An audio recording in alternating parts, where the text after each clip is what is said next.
কতটা আন্তরিক হলে এভাবে মানুষ ঝাঁপিয়ে পড়ে। এই যে যে নৌকাগুলো আপনারা দেখতে পাচ্ছেন সবগুলো কিন্তু অলরেডি বুকিং হয়ে গেছে। এখানে ট্রাকের সিরিয়াল, একটা একটা করে ট্রাক আসছে আর নৌকা ভর্তি করে সবাই চলে যাচ্ছে। এই যে দেখেন আরো দুটো ট্রাক রওনা দিছে অলরেডি, এই যে যাচ্ছে।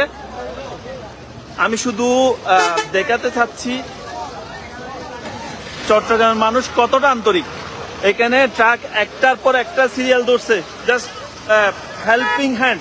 সবাই নিয়ে যাচ্ছে নৌকা নিয়ে, বোট নিয়ে, স্পিড বোট নিয়ে, সাম্পান নিয়ে ফেনীর উদ্দেশ্যে রওনা দিছে, নোয়াখালী উদ্দেশ্যে রওনা দিচ্ছে। এই যে দেখেন কতগুলো মানুষ চলে আসছে। হেল্পিং, মানুষ মানুষের জন্য, হেল্প করার জন্য সবাই। আপনারা যারা আমার লাইভটা দেখছেন সবাই ছড়িয়ে দেন, সবাই শেয়ার করেন, বেশি বেশি করে